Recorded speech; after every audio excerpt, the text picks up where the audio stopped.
So anyone can explain what is the importance of Black Sea? No one is here. Sir, if I may, Yes, please. Sir I guess कि Black Sea एक तो port area है जिससे बहुत ज़्यादा trade Russia की राउट होती है और मोस्टली यूक्रेन की भी। सेकेंडली इसके जो अंडर हैं बहुत सारी पाइपलाइंस हैं जिनसे रशिया की गैस जो है वो यूरोपियन कंट्रीज में होती है, primarily Germany and France. Yes, so you're right I as guess well. So. So some of the gas is also passing through directly through Ukraine, and some of the gas like no Turk Stream pipeline, Blue Stream pipeline that is linking with Turkey, and you can also see that with the Black Sea passing through Black Sea, जब black सी उसमें पास करता है उसके बाद वो next सी कौन सा आता है? कैस्पियन सी। ठीक है, वहां से सॉरी ब्लैक सी के बाद आता है ओगियन सी। मैं दोबारा आपको बता दूं। यस, सो ब्लैक सी से आपके पास आता है ये ओगियन सी, और ओगियन सी से Mediterranean, and then on the other side you have Syria linking with it. So अगर इसका एक ग्लोबल मैप मैं निकालता हूँ उससे आपको एक्सप्लेन कर देता हूँ। वेट अ सेकंड, आई जी पेस्ट सर, ये हियर। कनेक्टिविटी भी प्रोवाइड कर रहा सॉरी। है, ये कनेक्टिविटी भी प्रोवाइड कर रहा है विद साउथ अफ्रीकन रीजन और Middle East. Yes, you are right.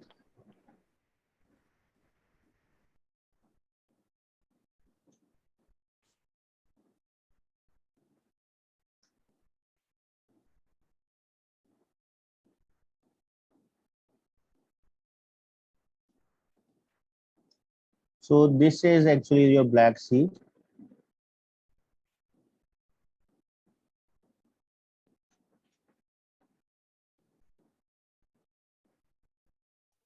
So can you see the screen share?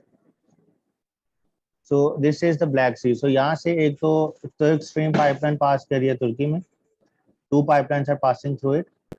So ये Turk Stream यहाँ पे जाती है, यहाँ से निकल के समथिंग इधर आती है और यहाँ से फिर पास करती है दोबारा.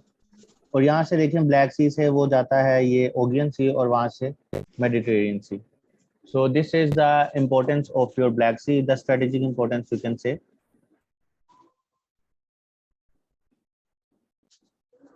This is Black Sea. What is Baltic Sea? किसी समझ नहीं आई आपको मैप से? सर प्लीज उर्दू में समझा दें. उर्दू में ही समझा रहा हूँ मैं. समझ आ गई अब? Now we will move to the next topic. इसके जो एस्पेक्ट्स हैं, current aspects, we still need to cover that, and वो हम नेक्स्ट क्लास में उसका कर लेंगे. करंट जो उसके मतलब इम्प्लीकेशंस हैं. सो इम्प्लीकेशंस आप सबके असाइनमेंट्स मुझे कुछ लोगों की आई हैं और उस असाइनमेंट्स को मैंने रीड किया. At the end of today's class, I will also discuss those assignments. I will paste it here. So जिसने assignment send की हुई है, so I suggest you to stay here and then like please remind me कि उनकी assignment send हुई नहीं है. So now moving to the current topic, today's topic is the national security policy of Pakistan. So we are going to discuss.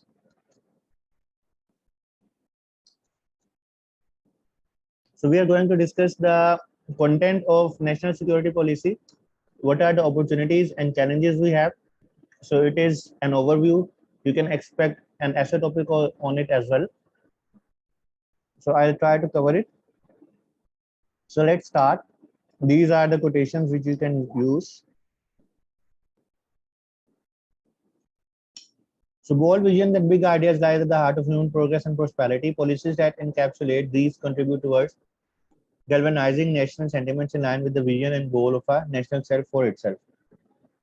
So this is the PM statement. You can quote there, like if you need to quote in your current affair, like the importance of national security.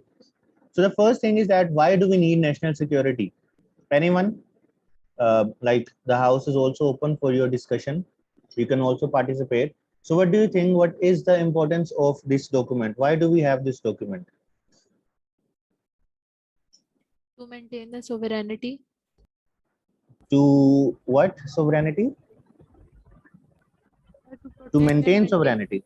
Ji sir, to Okay. protect and maintain sovereignty. To protect and maintain. Welcome, Sham. Sir Pakistan जो अब security state से निकलकर economic state में जा रहा है, इसी के लिए ये नेशनल सिक्योरिटी पॉलिसी है। So anyone else with some solid like argument? Sir global politics की वजह से भी हमें ये नेशनल सिक्योरिटी पॉलिसी बनानी पड़ी है ना। अच्छा, so the importance of national security or the need of national security stems from the phenomena that we don't have any national security in Pakistan. Like national security क्या करता है कि आपके जितने भी थ्रेट हैं आपकी कंट्री के अंदर उनको रिकॉग्नाइज करता है, ठीक है। So when you recognise a threat then you are able to counter it. So अगर आप कहते हैं कि you have terrorism as a threat, so yes you have terrorism as a threat in your national action plan, but how can you say that economy, the weak economy is your threat? You are accepting it, you are giving the statements, the word statements, but where it is in any of your policy document जिसकी वजह से आप कोई भी policy बनाते हैं, जो भी आपके पॉलिसी मेकर्स हैं, जो भी आपकी नेक्स्ट पॉलिसी आएगी, फॉर एग्जांपल अगर आपने सब्सिडी प्रोवाइड करनी है किसी चीज में, या आपने टैक्स रिलीफ प्रोवाइड करनी है, या आपने इंपोर्ट को रिड्यूस करना है, एक्सपोर्ट को इंक्रीज करना है, so there should be a framework, ठीक है। एक ब्रॉड गाइडलाइंस होती हैं। इसकी एग्जांपल मैं आपको इस तरह दे सकता हूँ कि जो इस्लाम में आप समझते हैं जो आपके अकायद हैं वो 5 हैं, ठीक है। उसकी बेस पे सारा आप आगे अकीदे डिफाइन करते हैं।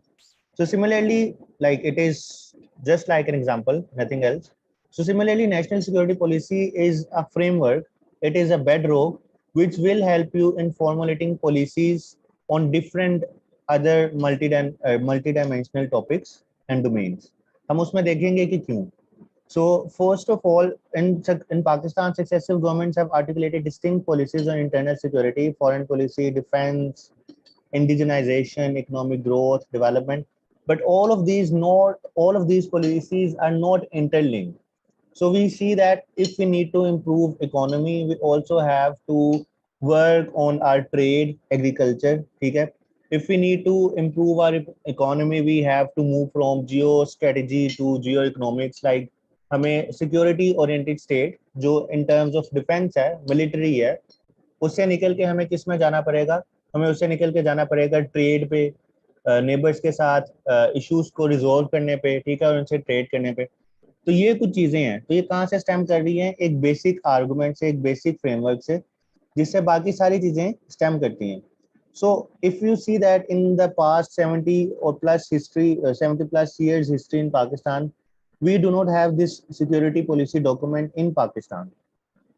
But if you compare other countries, for example, if I give you the example of United States, so in United States, every year they issue a national security policy document. So some of them were very like famous. For example, the Monroe Doctrine. What was the Monroe Doctrine? Anyone who can explain what is the Monroe Doctrine? अस्सलाम वालेकुम sir. वालेकुम सलाम। Sir mono doctrine ये था कि जो भी American continent में लैंड है, जो भी कंट्रीज हैं, उस पे जो यूरोप है वो कब्जा नहीं करेगा, उस पर सिर्फ अमेरिका का हक है। हाँ बिल्कुल, you are right. So similarly, we have Truman Doctrine, we have Nixon Doctrine, and all these things. So these are the doctrines. Doctrines means जो उनके वो steps लेता है policy की वजह से. So similarly, we have now national security policy, which you can term as a doctrine. In future, उसको doctrine भी कह सकते हैं. But in Pakistan, we don't use the term doctrine. It is mostly associated with the US. So एक आपको मैं comparison बता रहा हूँ कि what is the importance of national security. So national security, you highlight that what are the challenges a country is facing and how we could tackle that. So we have both of these two things. So if you are unaware what is the importance of national security, just Google the national security policy or national security document of USA, and they give you very brief reasoning and explanation के कौन से threat हैं, ठीक है, जिसमें वो mention करता है कि चाइना भी उसके लिए थ्रेट है, रशिया भी थ्रेट है, ठीक है, उसके अलावा और कौन कौन से थ्रेट हैं. So they highlight and they mention everything which they think is against their national interest. मतलब जो भी उसके नेशन को किसी भी तरीके से हार्म करता है तो वो उसको एक थ्रेट उसको रिकॉग्नाइज कर देते हैं. Now threats can be in many form, ठीक है. अब हमारे पास एक होते हैं ट्रेडिशनल थ्रेट और एक होते हैं non traditional threat. It is the topic of your Pakistan affair as well. So traditional threat कौन से होते हैं जो ऑलरेडी रिकग्नाइज होते हैं? For example the threat from India, the threat from the unstable Afghanistan, or the threat from terrorism, ठीक है, or the threat from militants coming in the western region of Balochistan, or the threat from any radical organization in Pakistan. So, and you can also say that the cyber security is also can be considered because now becoming so uh, you can say so common that it is now becoming a traditional threat. So these are all the traditional threat, मतलब चलते आ रहे हैं ना, ठीक है। अब non traditional कौन से हो सकते हैं? ऐसे थ्रेट जो पहले नहीं थे और अचानक से आपने मतलब अगर उसको आपने रिजोल्व ना किया तो आपकी नेशनल सिक्योरिटी को, नेशनल इंटरेस्ट को वो क्या कर सकता है? हैम्पर कर सकता है। अब उसमें आपके जो नेशनल इंटरेस्ट हैं उसको कौन हैम्पर कर सकता है? उसमें जो आपके नॉन ट्रेडिशनल थ्रेट्स आते हैं, मैं सिंपल आपको एक्सप्लेन कर रहा हूँ। उसमें आपका आ जाता है सबसे पहले क्लाइमेट चेंज, मतलब क्लाइमेट चेंज हो रहा है। Pakistan is the 6th most affected country in terms of climate change. So if climate is changing there will be some hazards on Pakistan in the form of the change of weather, ठीक है। आपके पास जो rainfall है वो pattern disturb होगा। You can see now we are in March and we are having the heat of May. So this is unexpected weather. So this is called climate change. Climate change की वजह से impacts आपके काफी ज्यादा हो सकते हैं. It is another topic. I'm not going into the detail of this topic. Likewise, you have the water security, food security, okay, and you have the cyber domain. So all these are non-traditional security threats in Pakistan. So all of these threats have been recognized by this document, which is in itself is a bigger achievement for Pakistan. क्योंकि अब जब चीज लिखने में आ जाती है, document में आ जाती है, तो जो भी कंसर्न डिपार्टमेंट्स हैं, क्योंकि अब इसको कौन हेड कर रहा है? इसको एक मिनिस्ट्री हेड कर रही है। अब वो मिनिस्ट्री सारे departments now they the ministry has a power कि वो सारे डिपार्टमेंट्स को मॉनिटर कर सकती है, उनकी परफॉर्मेंस, और उनको जो है वो उनको सुपरवाइज कर सकती है कि what they are doing. so if they are doing enough to meet the demands that are outlined in this document or not. So we will see it further. It's simply a brief overview. So उसके बाद हम देखते हैं national security framework क्या है। National security का framework ये है कि the safety, security, dignity and prosperity of citizens in all their manifestations will remain the ultimate purpose of Pakistan's national security. मतलब हमने उसको एक ब्रॉड, एक जनरल एक स्टेटमेंट दी है कि safety, security, dignity, prosperity. Safety भी है, पहले आप सिर्फ सेफ्टी पर कंसर्न करते थे, सेफ्टी और security, let's say now we are talking about dignity. इनमें आ जाता है कि आपकी जो सिक्योरिटी है, जो आपकी प्राइवेसी है, उसको कोई ब्रीच ना करे, फॉर एग्जांपल साइबर सिक्योरिटी आ जाती है। प्रोस्पेरिटी, इसमें आपकी इकोनॉमी आ जाती है। So all these things are now inculcated. National security vision: Pakistan is envisioned as an Islamic welfare state, internationally relevant and aligned with universal principle of justice, equality and tolerance. तो ये सारे उन्होंने एक broad principles दिए हैं. So you can use these as a catchy lines, quotations में लिख सकते हैं, क्योंकि ये सारे statements हमने इस नेशनल सिक्योरिटी डॉक्यूमेंट के फ्रेम के जो डॉक्यूमेंट है उससे मैंने पेस्ट किए हैं। अब इसका जो ब्रीफ ओवरव्यू अब देख लें कि पर्पस क्या है। इसका पर्पस ये है कि it is citizen centric framework है and it is in order to adapt to the world realities, जो changing reality हैं, जिसमें जियो इकोनॉमिक्स की तरफ मूव कर रहे हैं, relations with neighbors हैं, all of the things we will also discuss in the later part of the slides. इसके objectives क्या हैं? सिक्योरिटी को अचीव करना, prosperity of public है, integrate geo economics and geo politics, and इसका जो core है नेशनल सिक्योरिटी पॉलिसी का, at the core of this document we have economic security and we have human security. So you see there is a shift from the uh, only the one aspect of security, which is the border security or the security in terms of defense. अब उससे हम हट के सोच रहे हैं economic security, जिसमें हम बात करते हैं कि आपकी जो है वो लाइफ डिग्निटी के साथ आप उसको स्पेंड करें. What do you mean by dignity? It means that you have all means of life, like all means to spend your life to cater to the needs of your daily life, मतलब whatever you need आप उसको easily fulfill कर सकें. ठीक है, खाना पीना रहना, अच्छा खाना, इसके अलावा जो standards of living है you can you can achieve these things. So उसकी वजह से मतलब उनको achieve करने के लिए you have made economic security and human security the benchmark of this policy. So इसका स्कोप क्या होगा? अब हम देखते हैं, मतलब these are the catchy lines, ये आप देख सकते हैं, ऐसे में भी यूज कर सकते हैं. इसका स्कोप ये है कि ट्रेडिशनल थ्रेट को इसमें रिकग्नाइज किया गया है. कौन कौन से? डिफेंस है, टेरिटोरियल इंटीग्रिटी है, होस्टाइल नेबर से उसको प्रोटेक्ट करना है, जो मैंने आपको ऑलरेडी एक्सप्लेन कर दिया. लेकिन इसमें जो मेन फोकस दिया गया है वो है नॉन ट्रेडिशनल थ्रेट्स में. उसमें है climate change, water and food insecurity, population, which is I think is the main social evil in Pakistan. मतलब अगर if we are able to control our population, then we can control our other issues as well.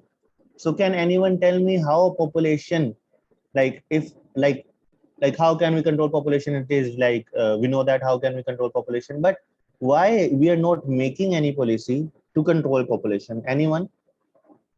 Why we are not making any policy? Like just like you see that we have made different policies, we have made a model of hybrid governance in order to counter the COVID pandemic. So similarly, we can have a hybrid model to control our population explosion, but we are not doing it. Why?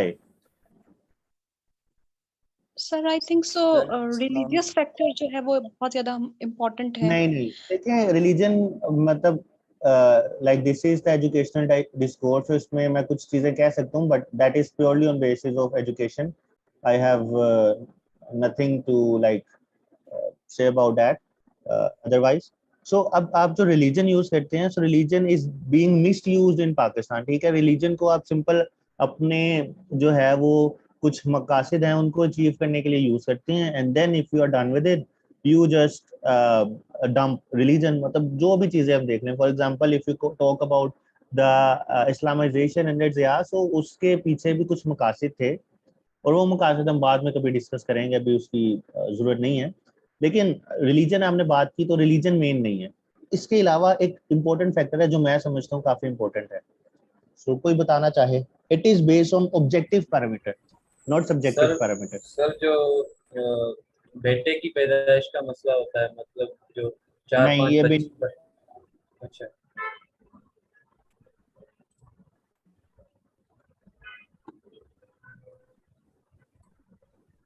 नहीं, ये भी नहीं है.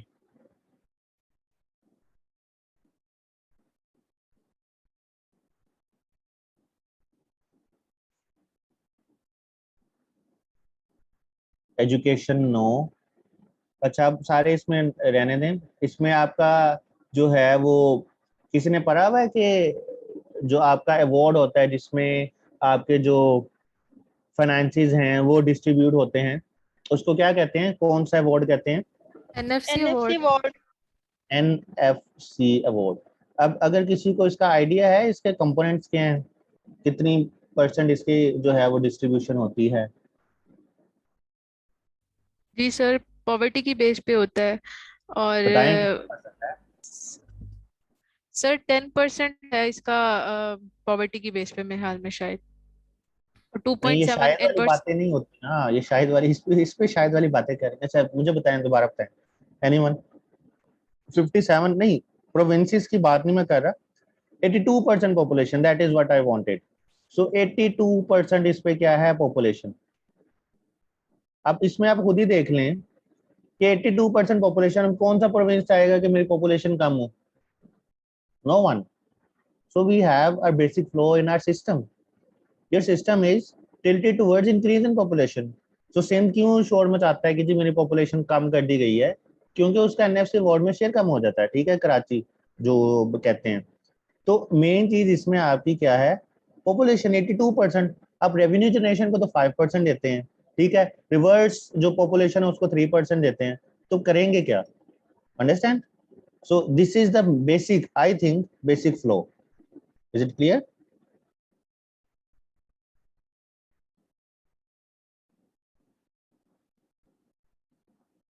Is it clear? अच्छा, ये simple एक आपको बता रहा था. Yes, sir. Okay, so next we talk about कि ये आपको एक मेजर आपको रीजन बताइए कि इस तरह भी कुछ चीज़ों को आप समझा जा सकता है कि पॉपुलेशन लाजमी नहीं है कि रिलीजन पे हो। अगर आप उसको ऑब्जेक्टिव पैरामीटर पे जाते हैं तो एनएफसी वर्ड, अगर किसी ने एसआरओ ने पढ़ा हुआ है एनएफसी वर्ड, लेकिन किसी ने उसको इस डायनामिक में अंडरस्टैंड नहीं किया होगा। अच्छा जी, उसके बाद हम जाते हैं जी national scope of security threats, जो इसमें बात करते हैं। इसमें सबसे पहले नेशनल कोहेजन की बात की जाती है, ठीक है, जिसमें आइडेंटिटी एंड कल्चर है, socio economic inequalities and governance है। And all these three things if we combine, so if we combine identity and culture, like अगर आप उसको कल्चर को, yes we have diversity in culture but we need acceptance, so if you accept other cultures then you can move towards national cohesion. If you have national cohesion then you can get rid of non-traditional security threats. Then you need to counter the socio-economic inequalities. How we can counter it? जो आपकी gender inequality है, जो आपकी inequality है in the regions हैं, you need to counter it and then you need to improve governance in order to have national cohesion. अब इसमें further explanation आगे एक्सप्लेन की जाएंगी। इकोनॉमिक सिक्योरिटी चैलेंजेस हैं, इसमें हमारे पास क्या है, एक्सटर्नल इम्बैलेंस है। एक्सटर्नल इम्बैलेंस का मतलब ये है कि आपके जो एक्सपोर्ट है वो कम है, इंपोर्ट ज्यादा है, ठीक है, इसको कहते हैं एक्सटर्नल इम्बैलेंस। वर्टिकल इनइक्वालिटीज हैं। वर्टिकल इनइक्वालिटीज क्या हैं, कोई बता सकता है वर्टिकल इनइक्वालिटीज और हॉरिजॉन्टल इनइक्वालिटीज क्या है? वर्टिकल इनइक्वालिटीज का मतलब ये है कि जो जो ट्रिकल डाउन इफेक्ट है आपकी इकोनॉमी का वो कम है, ठीक है, जो जो आपकी जो ज्यादा जीडीपी का जो रेशियो है वो कॉन्सेंट्रेट रहता है in the top rich people, elite people of the country, and that is not transfer to the lower category. Horizontal inequalities का मतलब है in the province to province, in the region to region. So we see that most of your resources are concentrated in one place only, for example Lahore, Karachi or the mega cities you talk about, but if you go away from these cities then you don't have the economic opportunities. So we need to overcome this challenge which is mentioned in this document. उसके बाद अगर आप बात करें economic security, अब इसमें opportunities आपके कौन से आ सकती हैं? Growth and development, trade connectivity, energy security, education, research and physical management. मतलब अगर आपने इकोनॉमिक सिक्योरिटी को रीच करना है, how can you reach the economic security? Repeat, vertical. Vertical का मतलब ये है कि the inequality between the rich and poor, the one who have the ones who have the means of production and the one who contribute in the production, labor versus the owners. So the owners have enough economic resources but they do not spread it to the lower category. So उसकी वजह से क्या होता है, जो आपकी economy जो आपके वर्टिकल इम्बैलेंसेस आते हैं, मतलब आपका जो इकोनॉमी का ट्रिकल डाउन इफेक्ट है वो नहीं होता। So in this document, they have mentioned how can we achieve economic security. So there are opportunities mentioned. So what are the opportunities? That we need to shift towards growth and development. Why we need to shift towards growth and development? Because we have many unexplored regions. We have like if we talk about the agriculture, we are only investing in producing one form of product. For example, if we produce jeans, we only produce jeans, or if we produce t-shirts, we only produce t-shirts. So we need to diversify our exports, our means of production. So there are economic opportunities mentioned here as well. अच्छा, little slow चलें, चलें जी, little slow चलते हैं। अच्छा, इसमें हमने बात क्या करें, दोबारा अगर हम रिपीट करें कि स्कोप ऑफ सिक्योरिटी थ्रेट्स हैं और हम उसको किस तरह जो है वो काउंटर कर सकते हैं, ये चीजें मेंशन की गई हैं उसके अंदर, ठीक है। हमने सिक्योरिटी थ्रेट में से सबसे पहले बात की नेशनल कोहेजन की, कि आप उसको किस तरह एक अपनी जो चीज़ों को मतलब नेशन को एक बाइंड कर सकते हैं इस फोर्स में कि वो एक यूनिकनेस उसके अंदर आए। Right now we are talking about regionalism, we are talking about the interprovincial conflicts, but we are not having the national cohesion. So the first threat that is being recognized in this is the national cohesion. How we can achieve this national cohesion? So they have mentioned three parameters, three things जो national cohesion में contribute करती हैं। एक है आपका identity and culture, दूसरा है socio economic inequalities, and तीसरा है आपका गवर्नेंस। अगर आप अपने कल्चर को इम्प्रूव करेंगे, एक्सेप्ट करेंगे दूसरे के कल्चर को, तो आप नेशनल कोहेजन की तरफ जाएंगे। दूसरा, अगर आप इनइक्वालिटीज को रिमूव करते हैं तो आप नेशनल कोहेजन की तरफ जाएंगे, और तीसरा, गवर्नेंस को इम्प्रूव करते हैं तो नेशनल कोहेजन की तरफ जाएंगे। अंडरस्टैंड? ये चीज समझ आ गई है? तो I am going little slower now.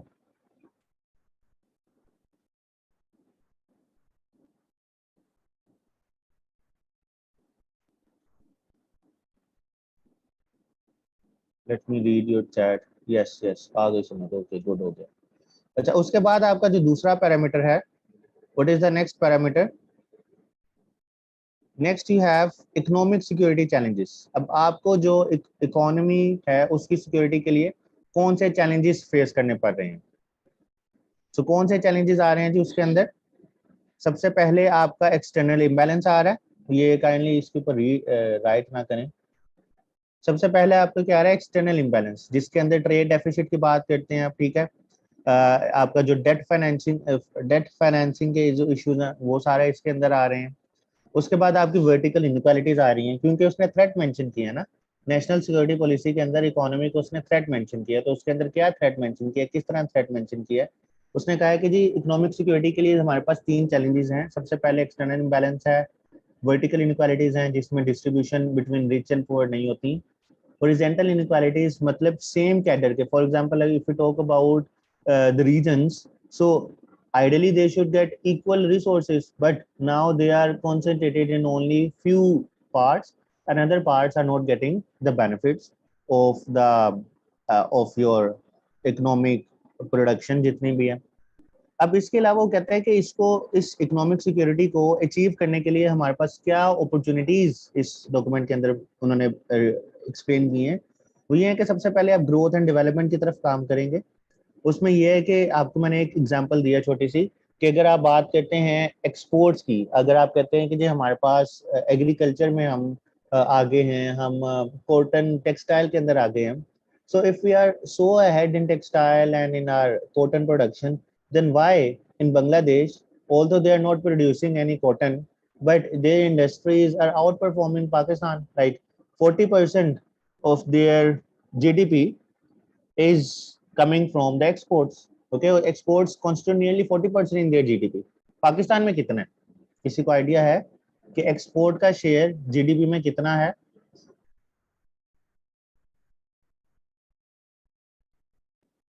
Participate किया करें।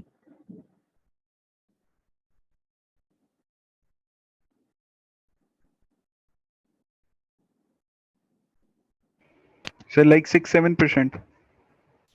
6-7% बस?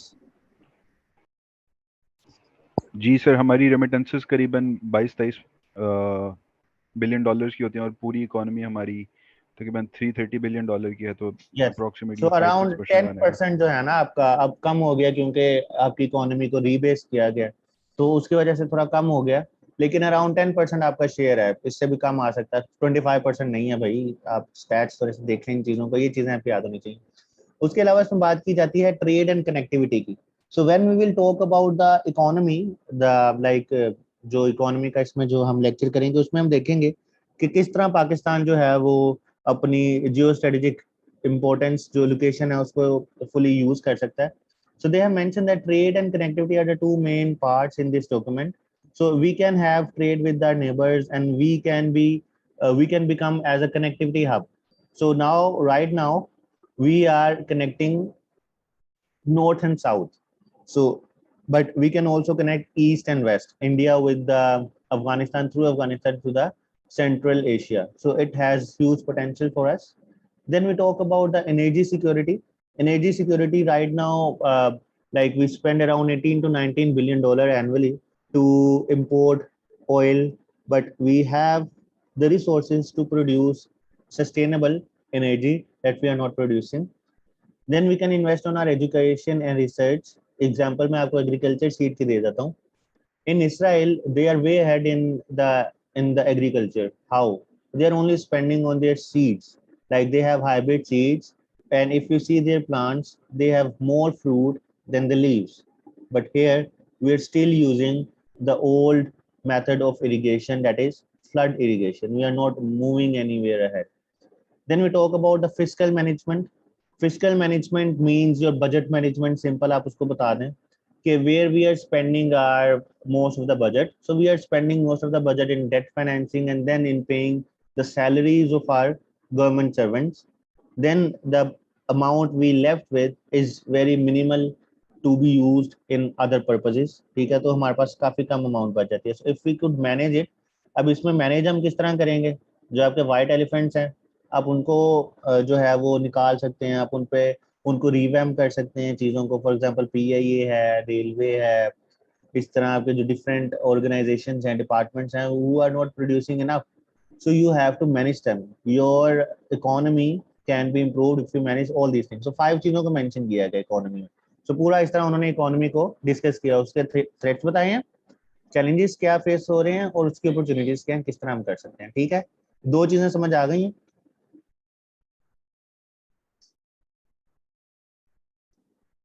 आप लिखते हैं समझ आ गई हैं तो हम आगे चलते हैं. ओके, सो क्योंकि समझना जरूरी है, नहीं तो काफी तेज हो सकता हूँ मैं.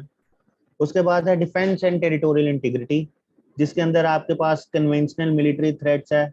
उसमें आपके कौन से हैं? अभी पीछे ही एग्जांपल है जो इंडिया के गलती से जो कहते हैं जी मिसाइल आ गया, ना पाकिस्तान को पता लगा क्या आया, ना इंडिया को पता लगा कहाँ गया.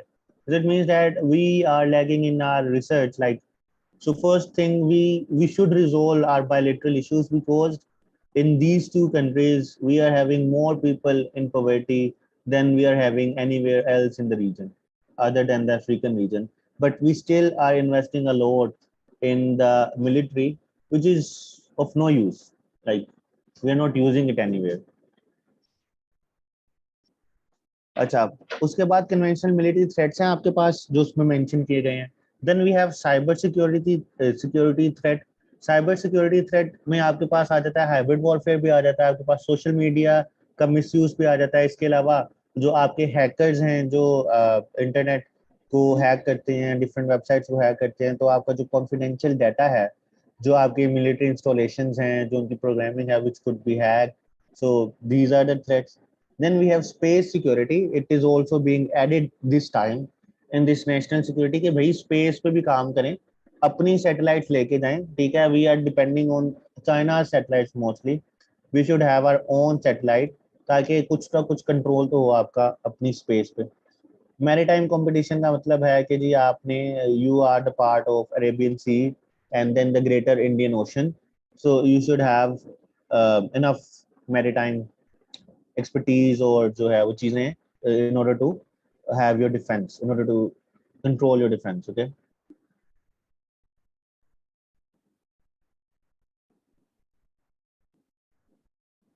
okay, next we have, these are the 3 threats we have mentioned.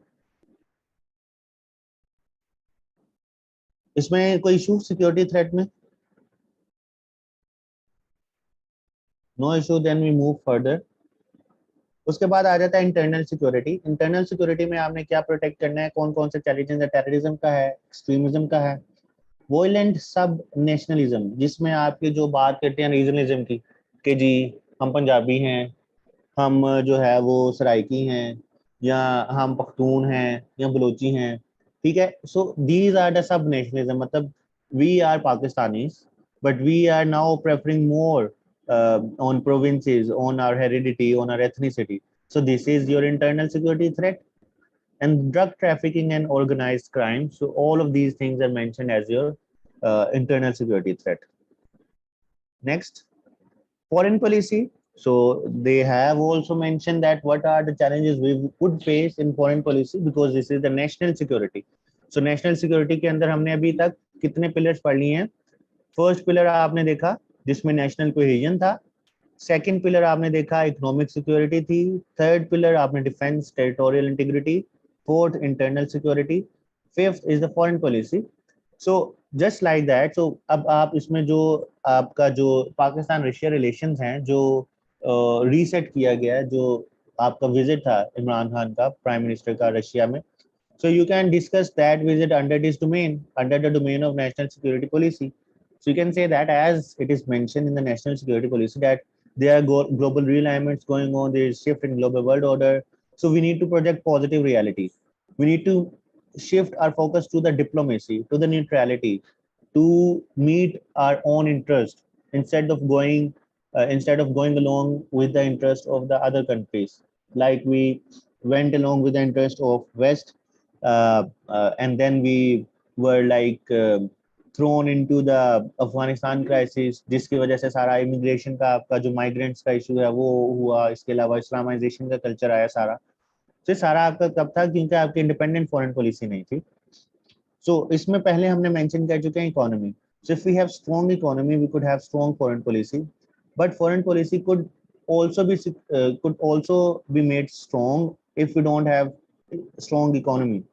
इसकी एग्जांपल मैं दे देता हूँ आपको 1947 के बाद, जिसमें पाकिस्तान में under the leadership of Quaid Azam Pakistan maintain its neutrality in the first 3-4 years of its inception. इसकी एग्जांपल ये है कि उस वक्त पाकिस्तान में, you know about the Roosevelt Hotel, so you know about that in Holland at that time in Europe, Rana Liaquat Ali Khan was the first female ambassador in whole of the Europe. No other country ever had the female ambassador inside Europe. So Pakistan was the first country in 1947. So we have Rana Liaquat Ali Khan as our ambassador in Holland. So it showed that at the start we preferred independent foreign policy, but then as there were some interest, some political interest of other factors, other components, external influence, everything like got mingled up, and then we we were we became dependent on other countries. मेरी आवाज सही आ रही है आप सबको? Holland नहीं, Holland.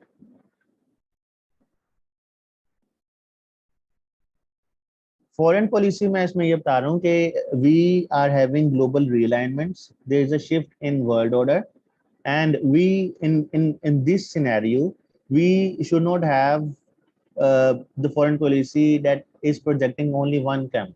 We know that there are two camps in the world right now. One is the camp dominated by US, another camp dominated by China. So we should have our neutrality because we need US, because our system is capitalist system. We are dependent on Western banking system. जो भी वहाँ से add आती हैं, foreign direct investment आती हैं, IMF programme है, all of the things we are severely dependent, hugely dependent on West. But on the other side, China is the largest only provider of foreign direct investment in Pakistan since the past 20 years. So we need China as well, and it is the next superpower, so we need China. So that is why we are now at the horns of dilemma. We cannot choose any one party, but we need to move this path very cleverly and smartly. So this is the another pillar of your national security. Understand? Then we also talk about the human security, जिसमें आपने अपनी population को control करना है और climate change को climate resilient बनाना है अपने कंट्री को. ठीक है, मतलब we are having the threats of climate issues. We are on the 6th in this category, and we are having a lot of issues related to climate change, or whether it's the availability of water, whether it's the temperature change, whether it's the heat waves, whether it's the incursion of seawater, whether it's your urban cities becoming inhabitable, okay, or your crops, they are being destroyed by the change in weather pattern, or the fast melting glaciers. So all of the things, these are the results of your climate change. So in this national security policy, climate change is also being recognized as your main security threat. So any confusion so far?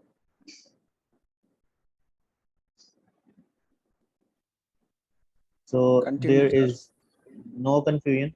Okay, further move towards the human security, जिसमें water and floods insecurity भी आ जाती है. इसको आपने protect करना है, food security की तरफ जाना है, gender security. So it is also being mentioned here कि आपने we have recognized that in Pakistan nearly half of the population is consisted of women. So there should be women empowerment. If we don't have women empowerment, we could not reap the full benefit so far of our population, and we could even go to the disaster. So we need to empower our women as well. इसकी वजह से gender security is another. It is another pillar of your national security policy. So ये कुछ आपके parameters से domains थी, ये आपने समझा कि ये डॉक्यूमेंट में आया क्या था। अब उसके बाद अब हम जाते हैं कि इसको हमने इवेलुएट करना है, ठीक है, इसके प्रोज एंड कॉन्स देखने हैं। तो सबसे पहले हम देखते हैं कि जी इसके अंदर क्या चीज़ें मेंशन की गई है, किस डायनामिक्स में मेंशन की गई हैं, मतलब इसका अगर एक एनालिसिस करते हैं, अप्रेजल करते हैं, इसको अप्रेज करते हैं, ठीक है। अगर किसी ने अप्रेजल किया होगा तो आपको पता होगा व्हाट इज पीसीडब्ल्यू है। तो इस पीसीडब्ल्यू है यार एक अथॉरिटी है, इसमें आज तो आपको मैंने कहाँ स्टैट लिया था,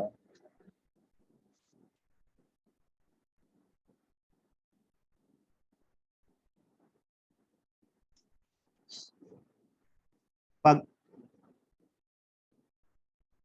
Pakistan central welfare association.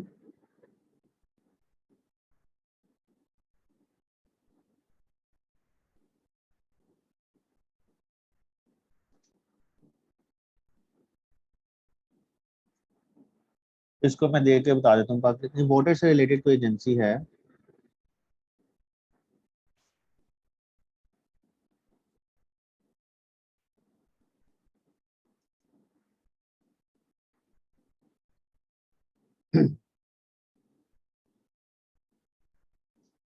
I'll tell you what is this. You can placer water agency, नहीं इस तरह की नहीं है placer water agency। so इसमें why I have written this thing, so इसके डायनामिक्स आपको बता दूंगा, अगर इसको नहीं समझ आ रही इसको लीव कर दें आप। अच्छा अप्रेजल की तरफ जाते हैं। सो प्रोएक्टिव अप्रोच इसमें मेंशन की गई है, ठीक है, इसमें सारे इंटरेस्ट थ्रेट्स को कॉम्प्रिहेंसिवली सिस्टमेटिकली बताया गया है, ठीक है। रिएक्टिव प्लान्स नहीं है, प्रोएक्टिव है कि आप क्लाइमेट चेंज को पहले ही उसको हैंडल करें, ठीक है, पॉपुलेशन को कंट्रोल करें, जेंडर को लेके आए, तो इसमें प्रोएक्टिव अप्रोच ली गई है। स्पेसिफिकेशन ऑफ डोमेन बताया गया, स्कोप ऑफ थ्रेट्स बताए गए हैं कि इसमें जैसे हमने अभी पीछे पिलर्स डिस्कस किए वो थे थ्रेट्स, मतलब डोमेन कौन कौन से हैं जो जो इसको जिसको ये कवर कर रहा है, जिसमें ह्यूमन सिक्योरिटी है, इकोनॉमिक सिक्योरिटी है, फॉरेन पॉलिसी है। So all these domains are discuss in this. Expansion of notion of security, इसके अंदर आपने क्लाइमेट चेंज को मेंशन किया है, वाटर स्कार्सिटी को मेंशन किया है, साइबर सिक्योरिटी को मेंशन किया है, इकोनॉमी को लेके आए हैं। तो जो आपका मिलिट्री बेस्ड सिक्योरिटी डॉक्ट्राइन था उससे आप शिफ्ट हुए हैं और आपने इसको एक्सपेंड किया to include other security dynamics as well. Then there is a complementary role of geopolitics and geoeconomics. So the stronger an economy would be, the more robust security would it be able to afford by allocating more resources for the purpose of defense and human security.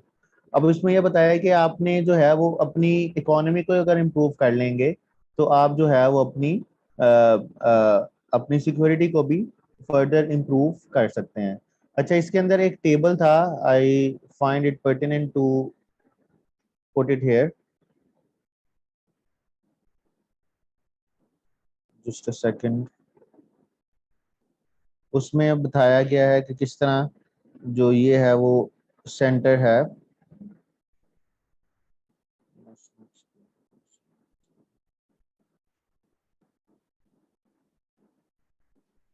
तो just a second, I have to paste it here. जी ये table था जो आप याद कर सकते हैं।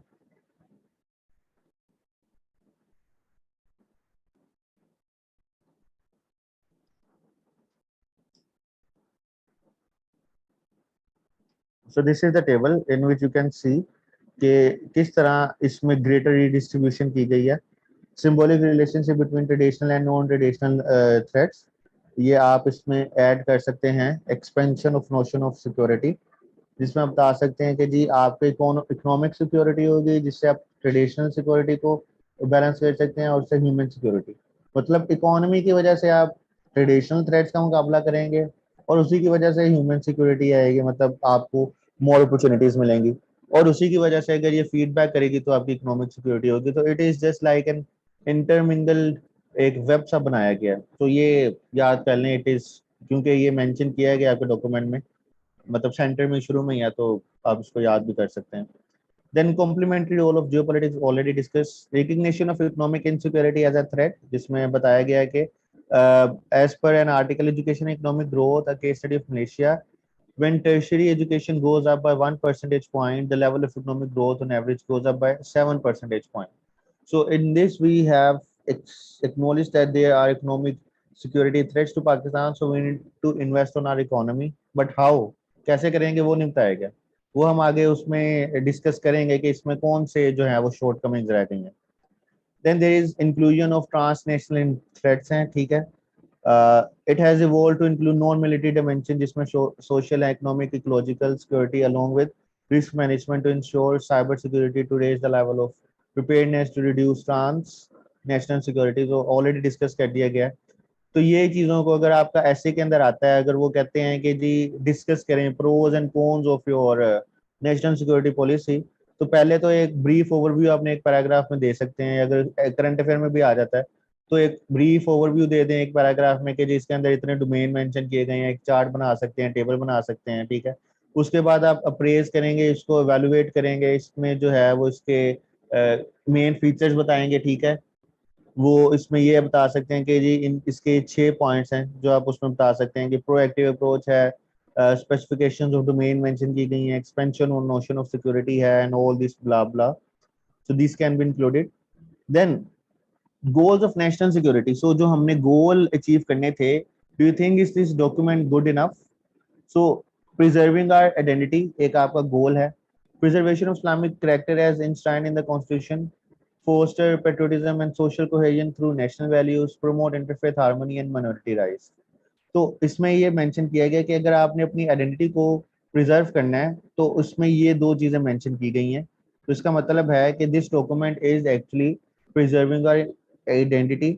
Then it is ensuring unity and stability. How?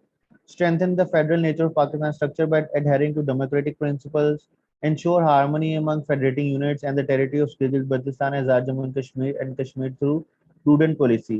So इसके अंदर ये भी मेंशन किया गया कि how you can achieve unity and stability, क्योंकि ये आपके गोल्स मेंशन किए गए हैं ना, कि एक तो आपने अपनी आइडेंटिटी को प्रिजर्व करना है, दूसरा इंश्योर करना है यूनिटी एंड स्टेबिलिटी को. पहले हमने देखा कि कौन से डोमेन्स मेंशन किए गए हैं.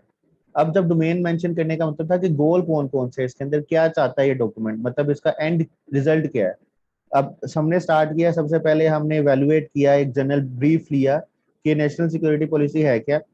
उसके बाद हमने इसके डोमेन्स देखी, ठीक है. फिर हमने उसको अप्रेज किया, इवेलुएट किया, ठीक है.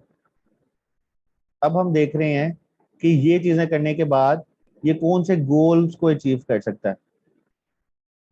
अब हम वो देख रहे हैं. एक तो ये गोल अचीव कर सकता है कि it can preserve our identity. Second, it can ensure unity and stability. Then making public service more responsive.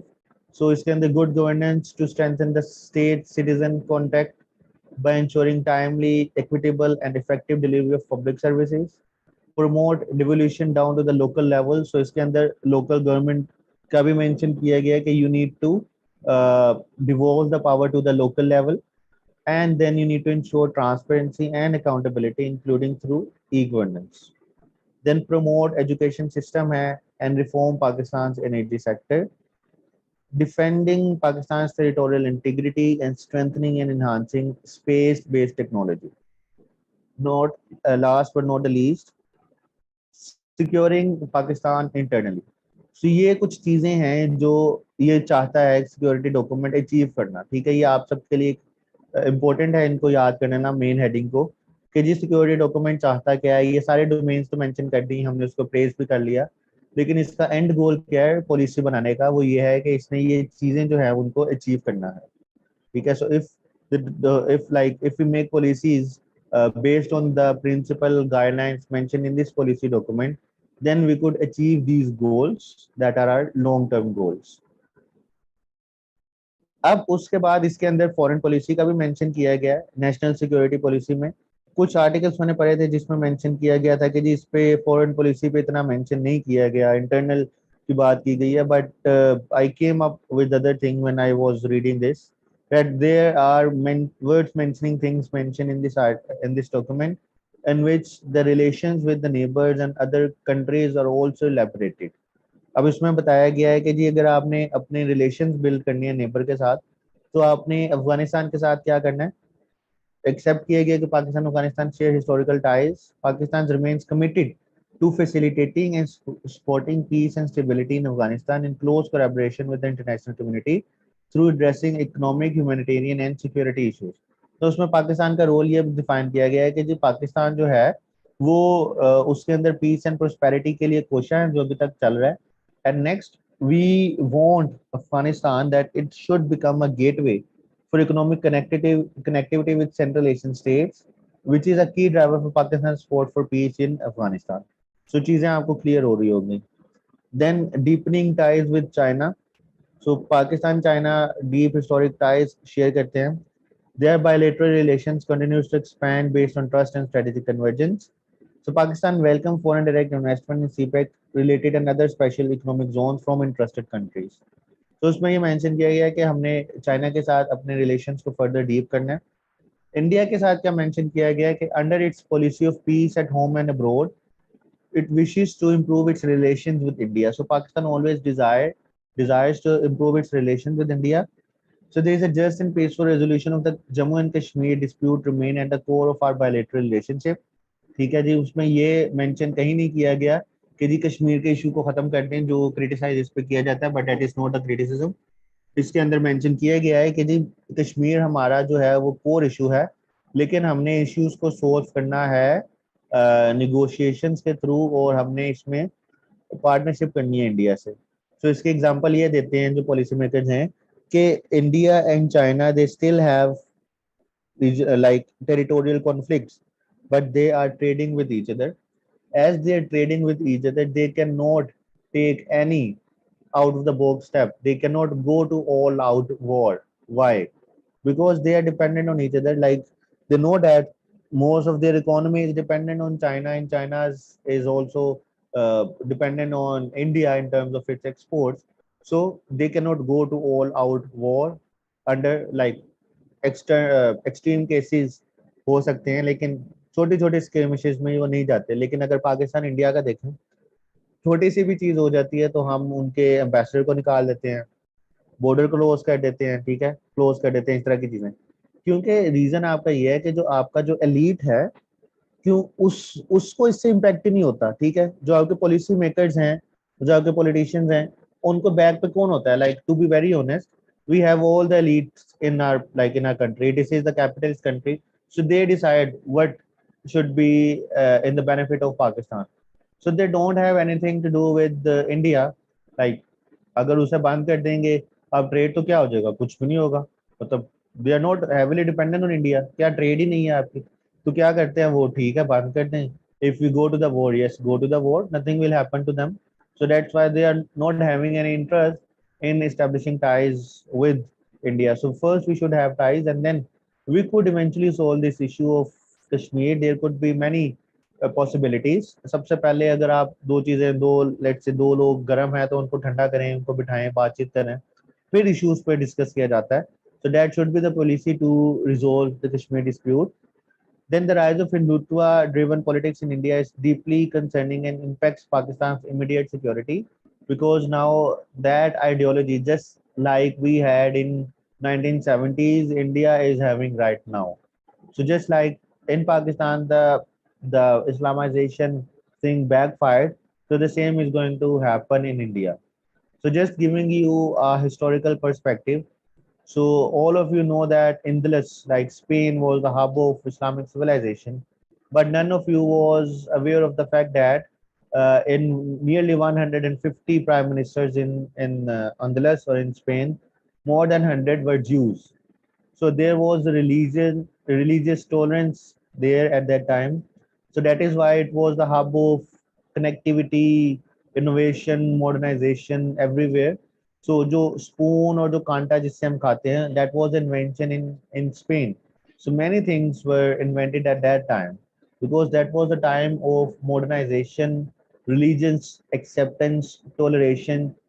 अब इससे पहले और चले जाएं, when we talk about the Massacre Medina, so there was a collaboration with the Jews. They were the partners in the establishment of the state of Medina in Arab. So yes, there were things happened after that, but at the start वो उनको उनको accept किया, then we had a state, recognized state. So it means that Islam also prefers collaboration, negotiation, acceptance, then why we are not having it? Because we are presenting a molded view to our generation, to our population, which is actually according to the interest of the elite. कुछ मैं ज्यादा कह गया हूँ, इस तरह की चीजें आपने नहीं कहनी. अच्छा, ये समझ आ गई रिलेशन विद इंडिया की. Next to talk about the foreign policy in Middle East and West Asia. उसमें क्या है कि जी Middle East and West Asia, Pakistan shares deep fraternal and religious ties with all Gulf countries. The relationship is based on our historic trust, mutual cooperation, and long-standing economic ties. वैसे जो main चीजें discuss हो रही हैं.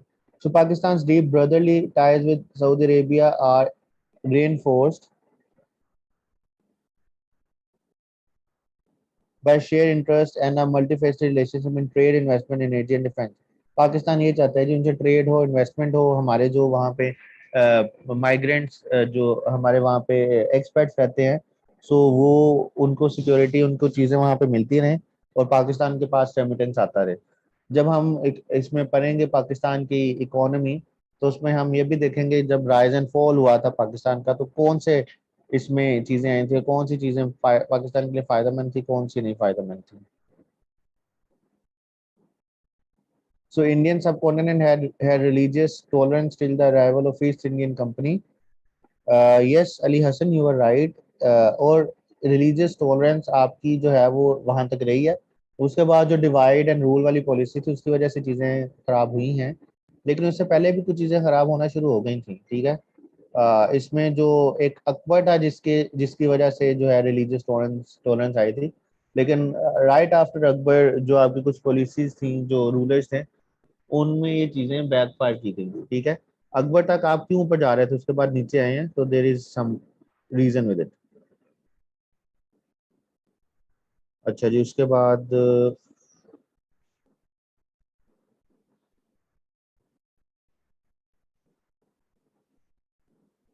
जी recording share कर दी जाएंगी आप सबके साथ. ये वाला जो कह रहे हैं कि कनेक्ट नहीं हो रहा.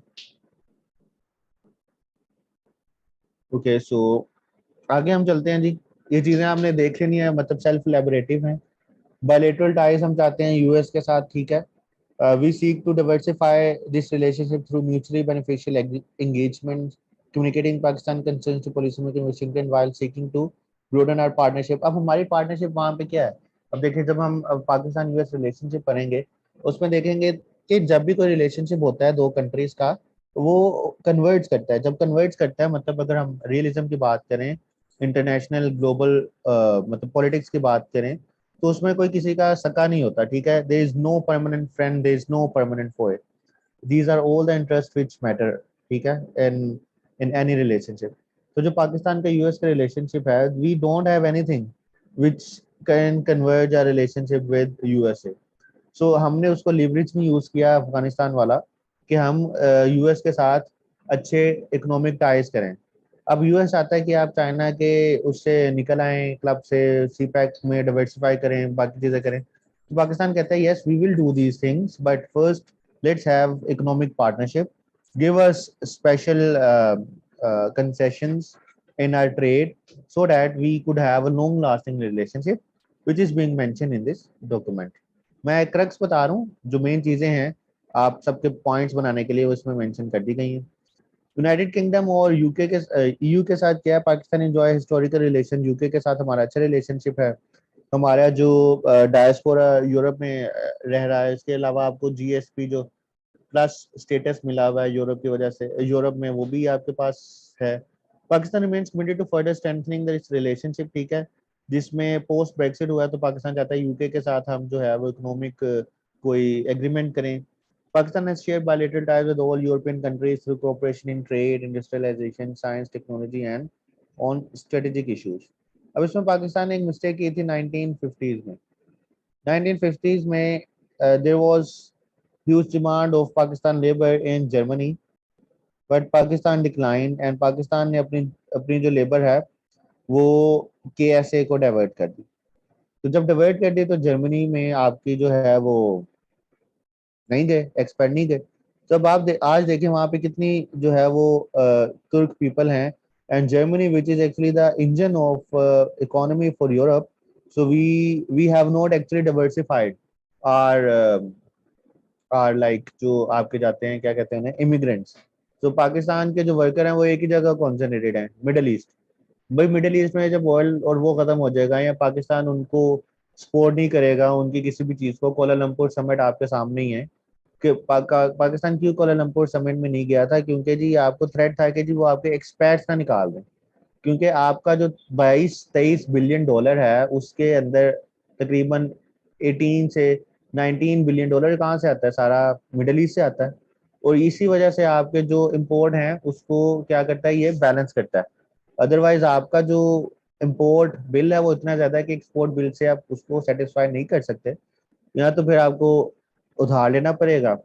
तो उधार तो लेते हैं लेकिन रेमिटेंस हम उसको ऐड करके फिर भी कुछ डेफिसिट में जाते हैं और फिर हम उधार लेते हैं उसको फुलफिल करने के लिए। So imagine what would happen if you don't have these remittances coming in Pakistan. Then population and migration. So objectives for coping non traditional threats: a productive population able to contribute to growth and prosperity. So achieve progress towards the sustainable development agenda by ensuring population management, urban planning. So ये सारी चीज़ों को उसमें mention किया गया, highlight किया गया कि ये चीज़ें होनी चाहिए।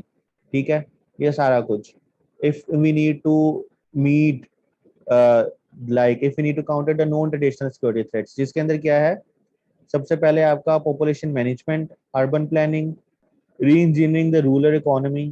अब पॉपुलेशन मैनेजमेंट आपको पता है why it is important, urban planning you also know why it is important, क्योंकि आपके जो अर्बन सेंटर्स हैं they are now becoming non sustainable, so they cannot cater to the needs of all. Like there are issues of pollution, there are issues of sanitary, issues of provision of quality life standards. So we're not having these things in urban centers. So we need to have more urban planning. We need to restrict the limit of population in any in urban areas, and we need to diversify our population. We need to have more population urban uh, urban centers in which our population can be concentrated. Then we need to re-engineer the rural economy जो कि बिल्कुल depend होती है आपके agriculture पे, और वो उन चीज़ों पे डिपेंड होती हैं जो वाटर अबंडेंट है, मतलब जो हैविली डिपेंड करते हैं वाटर की अवेलेबिलिटी पे। So we need to invest on other things like cattle की तरफ ज़्यादा इन्वेस्ट करें, सो लाइव स्टॉक पे इन्वेस्टमेंट ज़्यादा करें। इसके अलावा आपका जो पाम ऑयल है उस पर इन्वेस्टमेंट करें। तो सारी चीज़ें हम उसमें चीज़ें आएंगी, इकोनॉमी वाले में सेक्शन में हम इसको फर्दर डिस्कस कर लेंगे। जी नोट्स शेयर कर दूंगा मैं, बस आपको मतलब ये है समझाने का कि अगर इस पे आ जाता है तो you should have enough material to write. उसके बाद हेल्थ सिक्योरिटी को किस तरह किया जा सकता है चीफ, तो उसके लिए क्या है कि make quality health care more affordable. जो आपका आप दे रहे हैं जो हेल्थ कार्ड है, further strengthen disease surveillance and prevention. अब हम क्या करते हैं, हम क्यूरेशन की तरफ जाते हैं। क्यूरेशन का मतलब ये है कि कोई डिजीज हो जाती है जी, उसको चलो जी डिजीज आ गई है, अब हम उसको उसका जो है वो उसकी ट्रीटमेंट करते हैं। So for example if we have dengue, so पिछले कुछ ईयर्स में डेंगू नहीं था because we were using preventive measures, so prevention is better than cure. So this is also being made the integral component of your national security document. Then again climate resilience and water security की तरफ हमें जाना पड़ेगा, और इसके लिए उन्होंने क्या कहा कि climate adaptation and response measures को अडॉप्ट करें, कोहेसिव नेशनल रिस्पॉन्स लेके आए to looming water security through improved water storage capacity and strengthen the disaster preparedness management and response mechanism. ठीक है, अब ये कैसे करेंगे वो मेंशन नहीं किया गया। फूड सिक्योरिटी में क्या मेंशन किया गया है कि promote sustainable agriculture with high yields to ensure equitable availability of and affordable access to food। अब इसमें मेंशन किया गया है कि जी आप ये चीजें करें, पर कैसे करें, कब करें, कौन करेगा, ये मेंशन नहीं किया गया। अब इसमें मेंशन किया गया है कि जी आपने सस्टेनेबल एग्रीकल्चर, वो हाई यील्ड आने चाहिए। ये किताबी बातें अच्छी लगती हैं जी, हाई यील्ड आने चाहिए, कैसे आएंगे, आपके जो सीड डेवलपमेंट है, रिसर्च है, उनको तो पैसे नहीं देते, पैसे देते हैं तो वो क्या करते हैं, जो मेन फ्लो ये है कि वो कहते हैं कि जी आप जो करेंगे, आप जो भी न्यू सीड बनाएंगे वो हमारी मलकियत है। अब वो आप उसको क्या कर सकते हैं, आप कहें कि साइंटिस्ट आप बनाएं अपना सीड, तो जो भी सीड होगा उसको आप पेटेंट करेंगे, and we will be having a percentage sharing. Like let's say you can have a certain percentage as your own share, and we have a certain percentage. So they will have motivation to invest something on the development of new seeds. Right now, they know that they are getting salaries. There is no mechanism of accountability, no check and balance. So तनख्वाह लगी हुई है, आ रही है, जा रही है. That's it. So there is nothing concrete going on. So all these things I think I have explained briefly.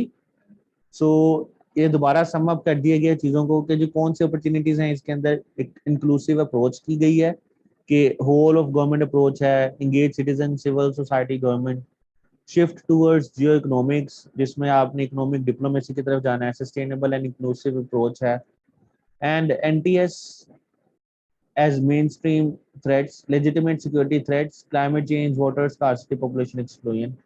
So ये सारा कुछ उसमें मेंशन कर दिया गया है. अब इसके अंदर चैलेंजेस कौन से हैं, ठीक है. अब चैलेंजेस हम मेंशन करते हैं सबसे पहले कि जी materialisation and implementation. No implementation matrix with clear objective, strategy, indicators of achievement, oversight, accountability mechanism, कुछ भी नहीं मेंशन किया गया कि कौन करेगा, मिनिस्ट्री कैसे करेगी, कौन से जी ऑब्जेक्टिव पैरामीटर्स. ये सारी चीजें हमने बात की, सब्जेक्टिव हो जाएगा, कर लेंगे, देखी जाएगी, मतलब that we have been doing for so long. So it's simply a repetition. लेकिन एक बेनिफिट क्या है कि उसको एक आपने एक पॉलिसी फॉर्म, डॉक्यूमेंटेड फॉर्म में दे दिया है. But still there is a lot of work to do, जिसमें मटेरियलाइजेशन, इम्प्लीमेंटेशन वर्स्ट है. entrenchment and continuity, ensure the change in the leadership. Like अब इसमें अगर लीडरशिप चेंज होती है तो हाउ वी कुड इंश्योर कि ये पॉलिसी नेक्स्ट गवर्नमेंट भी फॉलो करेगी.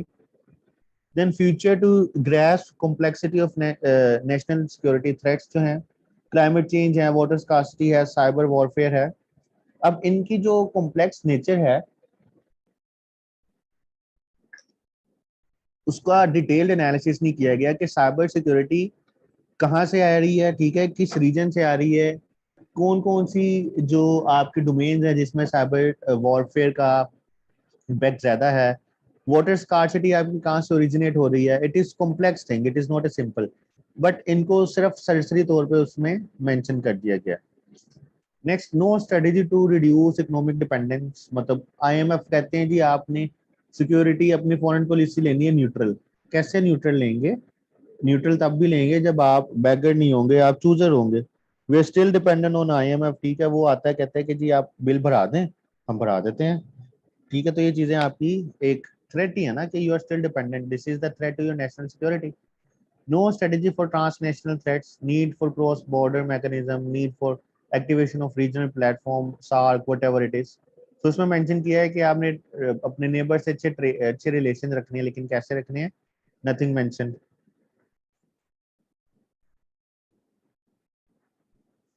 जी आईफोन टू एवरीवन, आपका नाम क्या है? सबसे पहले कॉन्सेप्ट क्लियर करवाएं. क्या कॉन्सेप्ट का इशू आ रहा है, मुझे आप बताएं.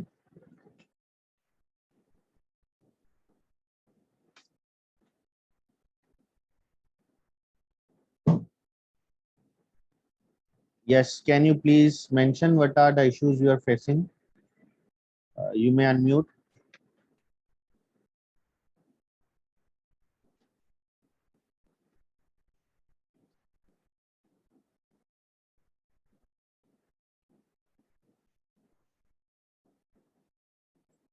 अच्छा, मैं मोस्टली रीडिंग ही कर रहा हूँ, डिटेल में नहीं बता रहा. Okay, so how many of you are thinking that I am reading only and I am not explaining in detail? Okay है sir.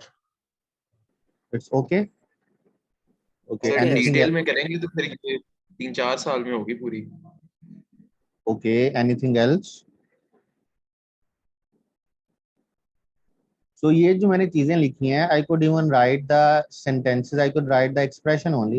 So I have written all these statements only for you, so that after the lecture you could read it and you should, like, आपको किसी और source से read करने की जरूरत ना पड़े. Otherwise, I should not need to invest so much on making these slides. I have like these things briefly in my mind, and I could just simply say it orally and let it go. So I am writing these all things only for you guys, ताकि आप उसको understand करें. और अगर किसी को किसी चीज में समझ नहीं आ रही तो आप उसी वक्त क्वेश्चन कर सकते हैं. So you may ask at any time by raising your hand. So there is no issue in it. Okay. So let's move further. We have critical analysis. The same things are being repeated. So there is a disconnect between policy and politics. So this policy document opens with a message from Prime Minister, but neither of which are present in the documents. We talk about bold vision and big ideas.